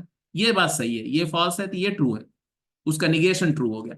अब ये ट्रू हो गया तो यहां से बात समझ में आ गई, क्या यहां से समझ में आ गया कि 1 प्लस 2x स्क्वायर का root divided by 1 plus x square की value less than equal to 1 आ गई। अब लेस देन इक्वल टू 1 तक हम समराइज कर चुके ये वाला, है ना, और ग्रेटर देन 0 है, इसके लिए फिर से दूसरे तरह से एनालाइज कर लो। अब यहां पर पूरी एनालिसिस हो चुकी है। मैंने क्या बोला कि भाई ये less than equal to 1 analyse करना तो आपको सोचना ही नहीं चाहिए था, इतना कहानी करने का जरूरत ही नहीं था। क्यों नहीं था, क्योंकि कॉस इनवर्स फंक्शन जो है वो 1 के बियॉन्ड डिफाइंड नहीं होगा। तो डोमेन की रेस्ट्रिक्शन अपने आप में इस बात का प्रूफ है कि ये अंदर का इनपुट जो फंक्शन है वो 1 से बड़ा नहीं हो सकता। अब 1 हो सकता है कि नहीं हो सकता ये हम देख लेते हैं। तो 0 पर दिख ही रहा है कि 1 वैल्यू तो टेकअप कर ही रहा है, तो इसका मतलब 1 तक तो जाएगा, ये इनपुट फंक्शन की वैल्यू 1 तक तो जाएगी। अब 1 तक जाएगी तो एक पार्ट तो क्लियर हो गया, दूसरा ये कॉन्टिन्यूअस है इसलिए बीच में वैल्यू स्किप तो करेगा नहीं। अब लोअर वैल्यू मिनिमम वैल्यू क्या हो सकती है, तो मिनिमम के लिए फिर से मुझे यही जाना पड़ेगा जो आपने इन्फिनिटी वाला बिहेवियर शो किया कि भाई पॉजिटिव है, नेगेटिव हो नहीं सकता। अब मुझे सिर्फ ये देखना है कि 0 हो सकता है, क्योंकि ये भी तो हो सकता था ना, मेरी बात समझो। अगर क्या पता कि ये 1 plus 2x square divided by x square plus 1, क्या पता इसकी वैल्यू हाफ से हाफ पर ही क्लोज हो जाती, मान लो ये हाफ टू 1 आ जाता तो तब तो कहानी बदल जाती ना, cos inverse half to cos inverse 1, तो आंसर अलग आ जाता। तो unless you figure out that this input function what is its minimum tendency, you cannot exactly tell the range of function. So for that this entire analysis is okay. I hope now the entire clarity is there of the analysis. Yes sir. Sir इसके अंदर हम sine inverse में convert करके भी कर सकते हैं, क्या बोला, साइन इनवर्स में कन्वर्ट करके ट्रायंगल बना के। साइन इनवर्स में कन्वर्ट करके कर सकते हैं, बिल्कुल कर सकते हैं, लेकिन बेटा बात वही है ना कि अभी वो कन्वर्जन भी मैंने टेकअप नहीं किया ना। Okay sir. ठीक है ना, तो इसलिए जब जब तक वो कन्वर्जेंस इंटर कन्वर्जेंस वगैरह नहीं कर लेते तो मैं उस पर डिस्कशन अभी नहीं करूंगा। कर सकते हैं, लेकिन अगर उससे कोई एडवांटेज मिल रहा है तो वो अंडर रूट डेफिनेट। टर्म हट गई थी उसमें इसलिए। हाँ, अंडर रूट हट गया था। यस। हाँ ठीक है, रूट हट गया होगा तो थोड़ा सा सिंप्लीफाई हो गया होगा। बिल्कुल सही बात है, बिल्कुल सही बात। एक second, I think we have cross the time, but still एक लास्ट क्वेश्चन है, इसको खत्म करो फिर क्लोज कर देते हैं आज के दिन।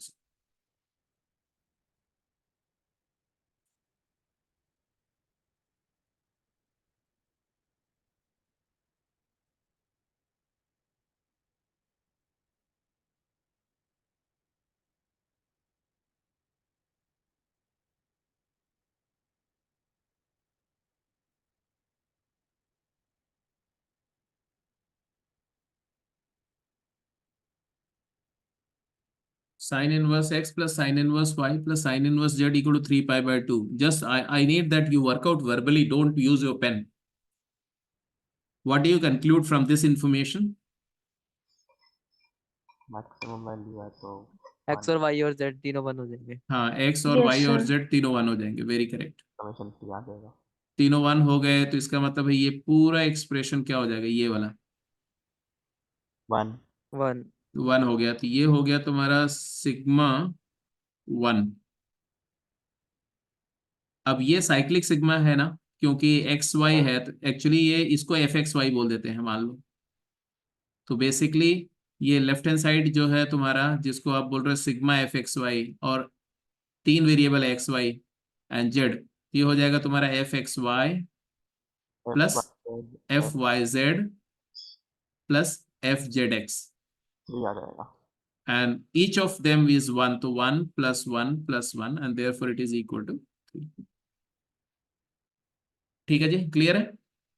Yes, sir. सर ठीक है, तो आज का डिस्कशन को यहीं पे क्लोज करते हैं। अब कल अभी तक क्या था, all 6 trigonometric function we have done their properties and application of the properties to find the domain, range, solving inequality etcetera up to some extent. अब अगला काम होगा कि अगर 2 इनवर्स ट्रिगोनोमेट्रिक फंक्शन है उनको कंपोज करेंगे तो क्या होगा, एक इनवर्स ट्रिग्नोमेट्री पर एक ट्रिगोनोमेट्रिक फंक्शन को फॉरवर्ड या रिवर्स कंपोज करेंगे तो क्या होगा, वो फंक्शन जो बनेंगे उनका ग्राफ क्या होगा, डोमेन, रेंज, प्रॉपर्टीज क्या होंगी और उसकी application. So that will do in the coming classes. So let me close the call for today, right? Thank you sir. Thank you sir, sir. Good Okay, night sir. welcome. Thank you, Good sir. night. Thank Good you, night. sir. Good night. Good night.